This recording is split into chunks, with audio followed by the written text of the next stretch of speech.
যে যখনই দেখে যে জিনের বাচ্চা টাইপের বা নিজের বুদ্ধিতার কারণে কোনো একটা ঘটনা ঘটেছে, এটা হয়তো অনেক সময় অনেকে গুরুত্ব দিতে চায় না। 26 ভরি স্বর্ণ অনেক টাকার এটার বিষয়।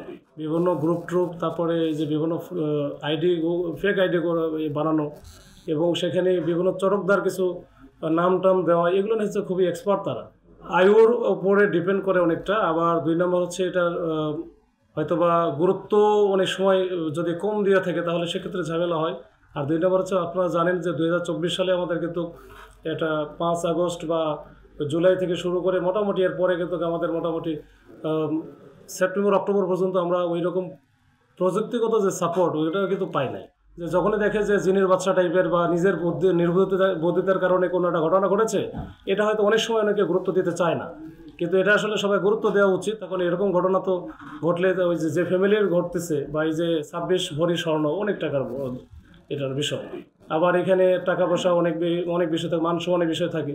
তো এগুলো আস্তে আস্তে আমাদের সচেতনতা বাড়াতে হবে। তো রাতে আমরা কিন্তু ভোরের দিকে শেষ করেছি, তো আমরা এটা আবার 24 ঘন্টা পার হয়ে যাবে, এই জন্য কিন্তু আমরা তাড়াতাড়ি করে এটা যেটা করা, আমরা এই রিমান্ডে নিয়ে আসলে এটা মোটামুটি একটু আদ্যপান্ত আমরা আসলে আদ্যপান্ত যা আছে আমরা থরল ইনভেস্টিগেশন করব।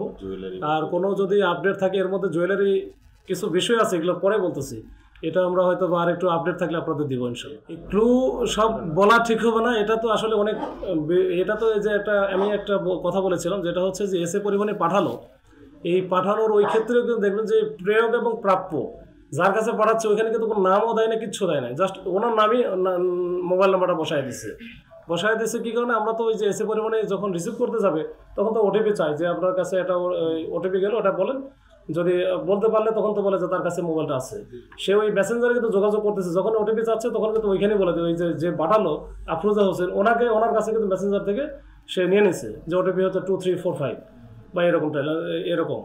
তো এটা করার কারণ হচ্ছে যে তাকে যেন আমরা খুঁজে না পাই। ফেসবুকের যে পেজগুলো থাকে, এটার অ্যাডমিনকে বা এটার সংক্রান্ত যখন আমি জানতে চাবো তখন কিন্তু একটু সময় লাগে, এটা আমাদেরকে ওই রিপ্লাই নিতে হয়, বারবার হচ্ছে এটা দিতে চায় না। তো যখন আমরা কনভিন্স করতে পারি যে এটা আসলে হচ্ছে তারা ক্রিমিনাল অ্যাক্টিভিটিস আছে বা সেক্সুয়াল হ্যারাসমেন্ট আছে, উইমেন হ্যারাসমেন্ট আছে, তখন সেক্ষেত্রে ফেসবুক অথরিটিকে আমাদেরকে তথ্য দেয়। তো এটা সময় লাগে। ওনারা প্রফেশনাল, আমাদের কাছে মনে হয়েছে ওনারা প্রফেশনাল, এটা হচ্ছে একটু সময় লাগবে, আমরা আস্তে আস্তে বের করতে